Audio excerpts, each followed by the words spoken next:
Sadiq Khan has been accused of manipulating the results of a public consultation into plans to expand London's ultra-low emission zone. New documents released today show that the mayor also made false statements to the London Assembly on 6 separate occasions to suggest that he had not been briefed in advance on the results. Have you seen or been briefed on the results of the consultation? No, I haven't. Nick Rogers of the Greater London Authority Conservatives says thousands of responses, 90% of which oppose the expansion plans, were secretly excluded from the final results. The evidence shows that that TfL were concerned, and the Mayor's office were concerned about the extent of the opposition to ULEZ expansion. At one point, there were 66% of respondents who were against it, and that's when I think alarm bells started ringing for them. And then they took a series of actions that effectively reduced the level of overall opposition. Now this comes as 4 outer London boroughs last week stood up to oppose the expansion. One of those is Bexley Council, whose residents overwhelmingly voted against it. The council's leader, Teresa O'Neill, told us that the council are currently blocking TfL's attempts to install cameras on street furniture in the borough.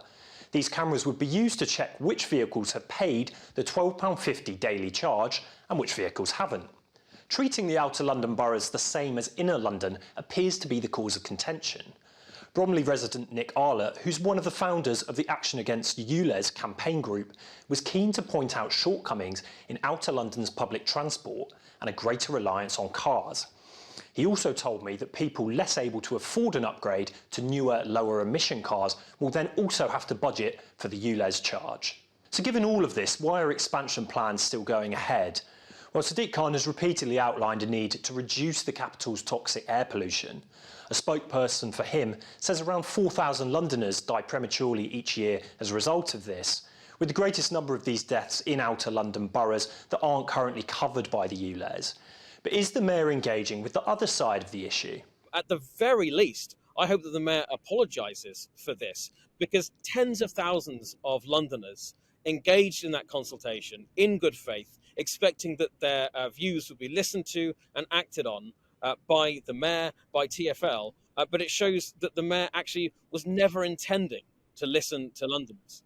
The Mayor's office are keen to note that more than 80% of vehicles registered within the new boundary will not be subject to pay the charge if it is introduced. There's also £110 million being poured into a scrappage scheme to help the Londoners who need it most to recoup money for their non-compliant cars. So, what's next? Well, Mr Khan has been approached for comment on the evidence the GLA have released.